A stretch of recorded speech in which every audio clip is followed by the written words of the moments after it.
ক্ষমা করো হে প্রভু, তুমি রহমান রহিম। আল্লাহু আল্লাহু আল্লাহু আল্লাহু আল্লাহু আল্লাহু আল্লাহু আল্লাহু আল্লাহু আল্লাহু আল্লাহু আল্লাহু। আসসালামু আলাইকুম রহমতুল্লাহি ওবারাকাতুহু। প্রিয় বন্ধুরা, আশা করি সকলে আল্লাহর রহমতে ভালো আছেন এবং আপনাদের দোয়ায় আমরা ভালো আছি।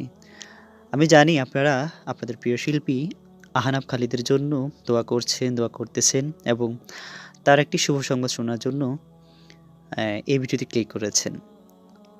আজকে আপনাদেরকে কোনো শুভ সংবাদ দেব না, তবে হ্যাঁ, এমন একটি সংবাদ দেব যে সংবাদটি শোনার পর সত্যি আপনারা মন ভরে আমার জন্য হয়তো দোয়া করবেন।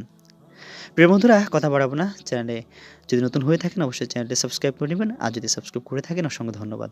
চলুন আজকের ভিডিওর মূল টপিকে। প্রিয় বন্ধুরা, আপনারা গত দিনে যত ভিডিও পেয়েছেন বা ভিডিওর মধ্যে যত ইনফরমেশন পেয়েছেন, আলহামদুলিল্লাহ আমি চেষ্টা করেছি যে যথাযথ তথ্যগুলো আপনাদের মাঝে উপস্থাপন করার জন্য। আমরা গতকাল এবং আজকে মিলে তেমন কোনো আর নতুন কোনো তথ্য পাইনি। এজন্য মিথ্যা কোনো তথ্য দিয়ে বা মিথ্যা কোনো আশ্বাস দিয়ে আপনাদের সাথে প্রতারিত করার মতো আমি নই। তবে হ্যাঁ, এমন একটি শুভ সংবাদ আপনাদেরকে দিতে চাচ্ছি, তা শুনে আপনারা অবাক হয়ে যাবেন। আর সেটি হচ্ছে, আপনারা চাইলে প্রিয় আহনাব খালিদের সাথে দেখা করারও সেই সুযোগ মিলতে পারে। আর তা হচ্ছে, আপনি যদি কলরবের একজন সদস্য হয়ে যান, তাহলে তো আহনাব খালিদ কেন, আপনারা চাইলে কলরবের সকল শিল্পীদের সাথে দেখা করার, তাদের থেকে সঙ্গীত শিখার সেই সুযোগটি লাভ করতে পারেন। হ্যাঁ, আর সেটি হচ্ছে কলরবের নতুন ব্যাচে ভর্তি চলছে, আর সেখানে ক্লাস করাবেন আপনাদের পছন্দের সকল শিল্পী।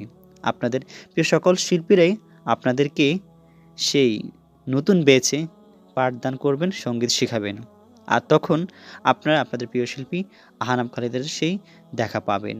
তবে এতটুকু বলতে পারি, আপনারা যদি কলরবের এই নতুন ব্যাচে ভর্তি হন, তাহলে আপনারা সকল শিল্পীদের কাছ থেকে সুন্দর সুন্দর পরামর্শ পাবেন কীভাবে ইসলামের সংস্কৃতিতে কাজ করা যায়।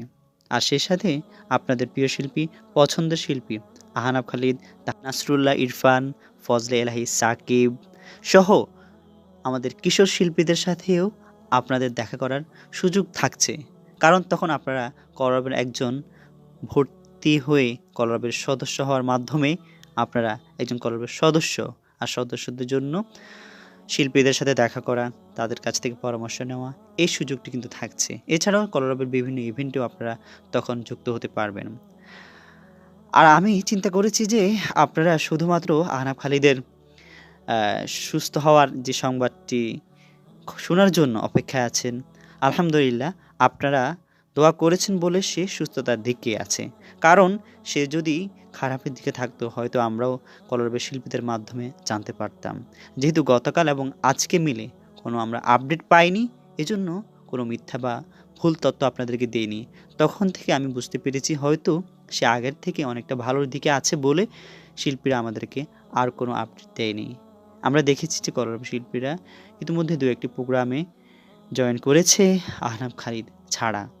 যদিও বা শিশু যদি সুস্থ সেখানে আমাদের প্রিয় শিল্পী থাকার কথা ছিল হয়তো। যাই হোক, সকলে দোয়া করবেন, ভালো থাকবেন, সুস্থ থাকবেন। প্রিয় শিল্পীদের সাথে আপনাদের দেখা হোক, কথা হোক, আপনাদের প্রিয় সংগঠনে এগিয়ে যাক, আমরা সে দোয়াই করি। ভালো থাকবেন, সুস্থ থাকবেন। আসসালামু আলাইকুম ওয়া রাহমাতুল্লাহি ওয়া বারাকাতুহু।